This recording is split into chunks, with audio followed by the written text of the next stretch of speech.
Hey guys, in this video we'll begin to look at exact differential equations. If you recall from my recent video on Clairaut's theorem, then you'll remember this concept of the equality of mixed partial derivatives. So I'll write Clairaut's theorem, and what that showed us is, so Clairaut's theorem, if we have some function f of x comma y, and we're going to assume that that function and its first and second order partial derivatives are all continuous, then we know that it actually doesn't matter which order we compute the partial derivatives, or rather the mixed partial derivatives, if so long as we find the derivatives of the same dependent, or rather independent variables. It doesn't matter which order we do them in, the final result will equal each other.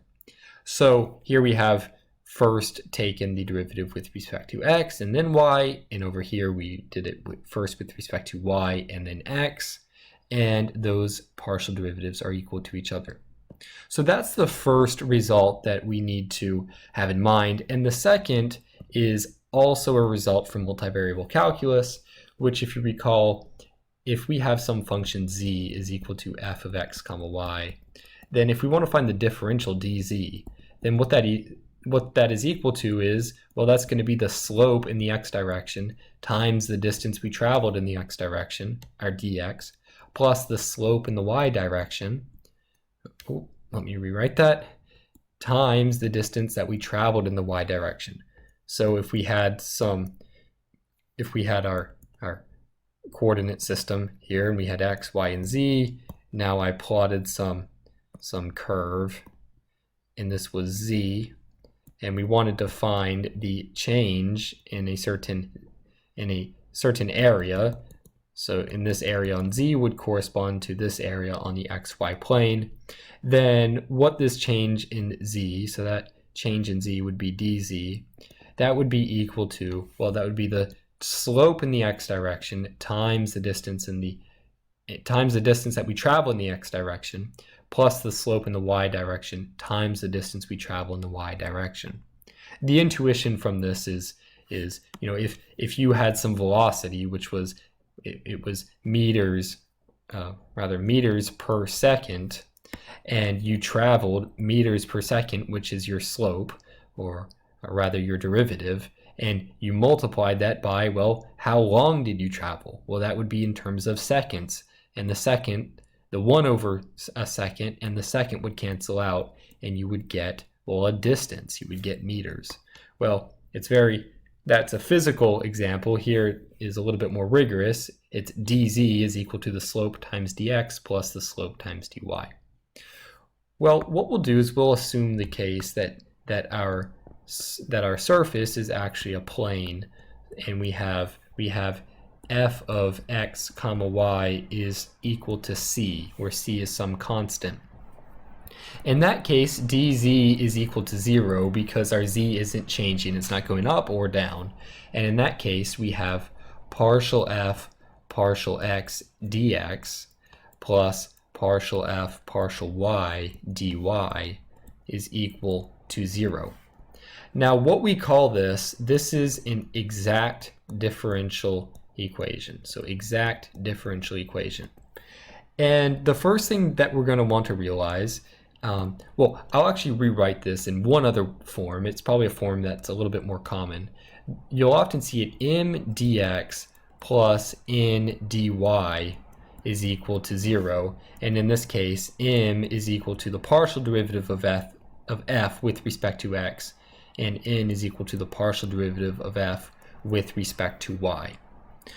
In this case, this is an exact differential equation, and we can show, if we're given this form,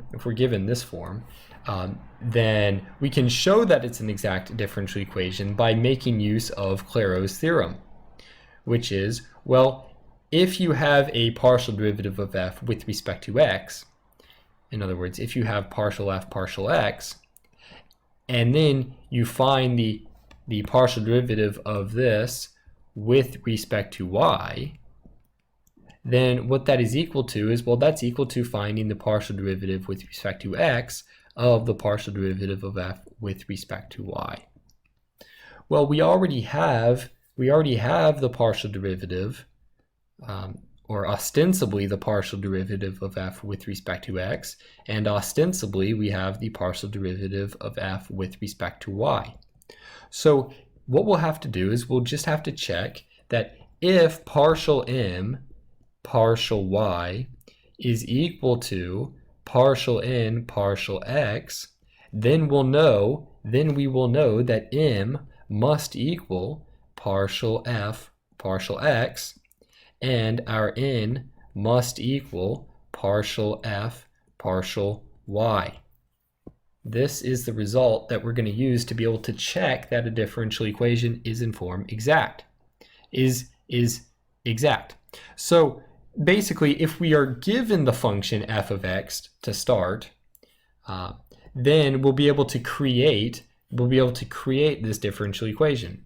But if we're given this differential equation to start, then the idea now is that we are able to first show that it is exact by showing the equality of mixed partials, and then later we'll be able to find the original function, the solution function, f of x comma y. So that's the first thing we do, and let me write that so we know our first step. So our first step is, well, show that my is equal to nx. If this is true, then we know that m is equal to fx and n is equal to fy. And now what we'll want to do is we'll want to use this information to be able to find. So now for our second step is find f, or rather little f of x comma y by integrating. So what we'll want to do now is we'll want to say, okay, well, if m does equal partial f partial x, then what we can do is we can say, okay, well, the integral of partial f partial x dx, what this is equal to, well, we'll know that this will be equal to, well, this will be some function of x comma y. So I will say this is equal to, let's say, g of x comma y. And then this will be plus, well, that's going to be plus some function of y. Because what happens here is, and rather, instead of g, I will write f here. What happens is if we take the derivative of this, the partial derivative of this with respect to x, then what we'll get is we'll get partial f partial x plus, well, the partial derivative of of h with respect to x, it's just going to be 0 because h is a function of y, not x. So that'll be 0. And now what we get is we get the original function that we started with. And since integration and differentiation are inverse or opposite operations, then if we integrate something and then we differentiate it, we should get our original function. And since we want our integral to be as broad as possible, and that's why we add our h of y.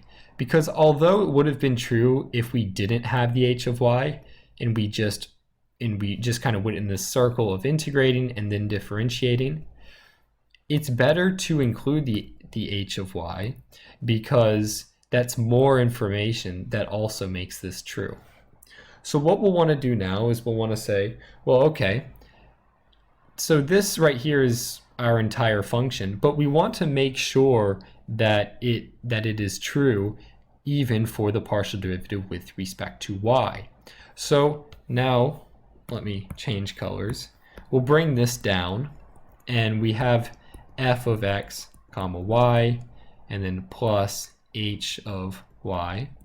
Well, if we take the partial derivative of this with respect to y, then what we'll get is we'll get partial f partial y, and then plus h prime of y. And notice here I wrote that this is f of x comma y. That's not really the entire function f of x comma y that we're solving for, but I'm writing it there because it's sort of convenient to do it. But the way that I want you to think about this is this entire function here is actually f of x comma y. So now when we take the partial derivative of this, so if this is our entire function f of x comma y, then if we take the partial derivative with respect to f, or with respect to y, then what this should equal, well, this should equal our n. Why? Because we showed that n was equal to partial f, partial y. We showed that by the equality of mixed partials right here. So what we get now is we get, okay, well, h prime of y is equal to n minus partial f partial y. Now if we take the integral of both sides, then we'll know that h of y is equal to the integral of n minus partial f partial y, and then with respect to y. So now we've solved for our h of y, and if we, let me change colors one more time, if we bring this function down, then we'll know that our solution now will be f of x comma y plus not h of y here, but rather we can write our integral of n minus partial f partial y dy. So this right here will be the entire solution f of x. So this right here will equal f of x comma y. And lastly, what we'll do is we will recall that when we did all of this, we assumed that our f of x was equal to c. So what we'll do is after we solve for all of this, we're not going to set it equal to our dependent variable. You know, normally when we find a solution of a differential equation, we end up getting something like y is equal to c1 e to the x plus dot dot dot. We set it equal to y. But in this case, we know that f of x comma y is actually equal to c. So what we'll want to do is at the end, we'll want to set all of this equal to c. So none of this is stuff that you'll have to memorize, any of this.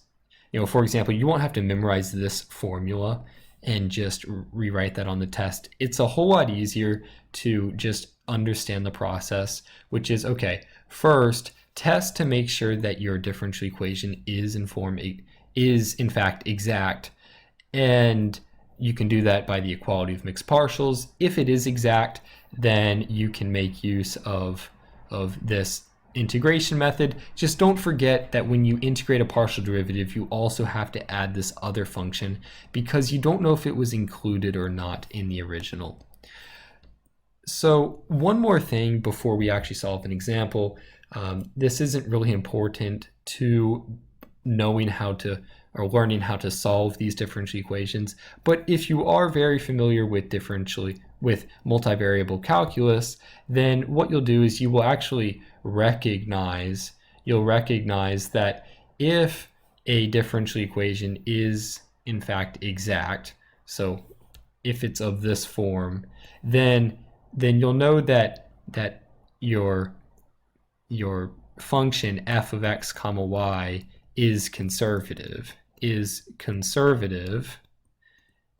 and you'll know that the gradient of f, so del f, is equal to, that would be a vector m comma n.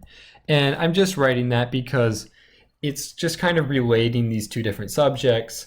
And if you're very familiar with multivariable calculus and with conservative vector fields and whatnot, then I feel like having that knowledge, if you already have that knowledge, then applying that to this will help you understand even more how to solve these differential equations.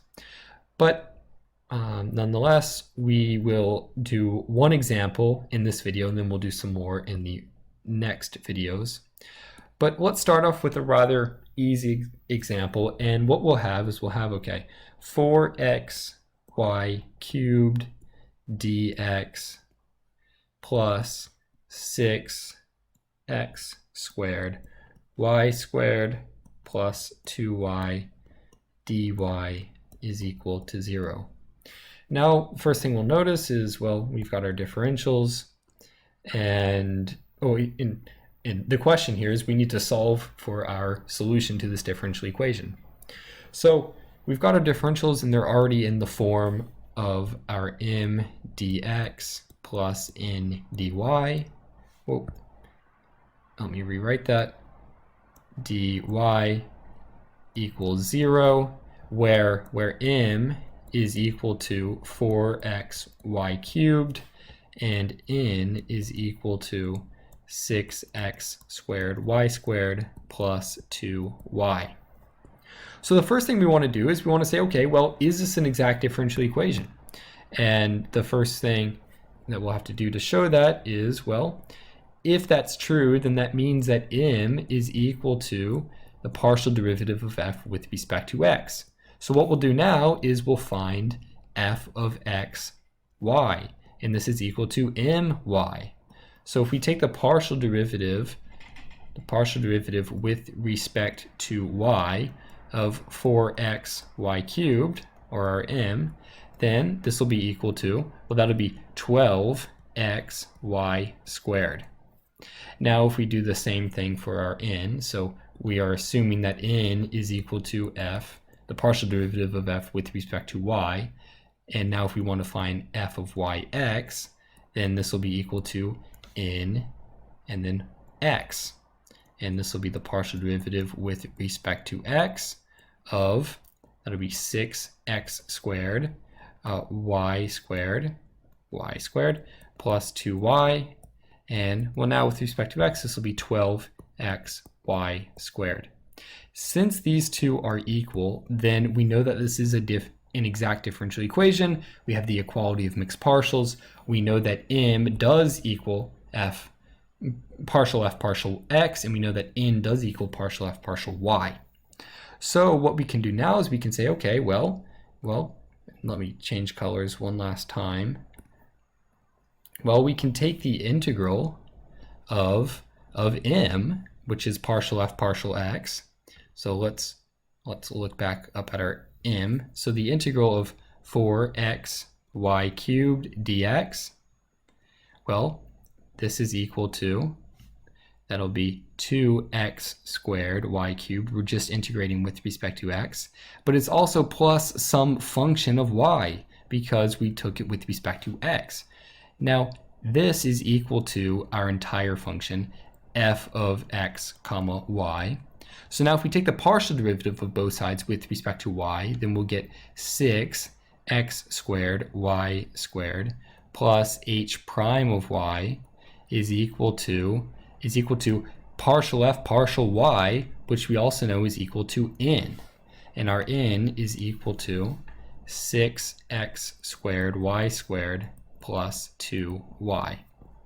Well, we see that these two cancel out, and now we kind of realize why it was important to put this h of y here, because this differential equation, it has this 2y. If we hadn't put the y there, then we would have never have had this part in the equation.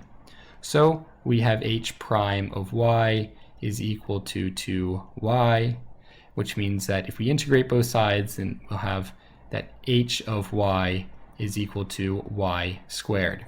Now we don't need our plus c because in the end this entire function will just be equal to c, like I stated earlier. So now we have f of x is equal to this up here. We can plug in our h of y and we get f of x comma y is equal to 2x squared y cubed plus y squared. And recall that f of x is just equal to c, so we will say this is equal to c. We don't have any initial value. We don't have any initial conditions or boundary conditions here, so we'll just leave in that form. And for most exact differential equation solutions, we'll just leave them in the implicit form because that tends to be a lot easier. So I hope you found this video helpful. Just recall Clairaut's theorem, the equality of mixed partials, and this idea that when you take the integral of a partial derivative, you have to include the other function of the variable that you weren't taking the integral with respect to. If you have any questions, please leave a comment below. I will definitely be putting videos out soon on more examples of this and examples of how when the equation isn't immediately recognized as exact, how you can introduce an integrating factor to actually make it an exact equation and then solve it from there. But once again, I hope you found the video helpful. Please like, comment, and subscribe, and I'll see you in the next video.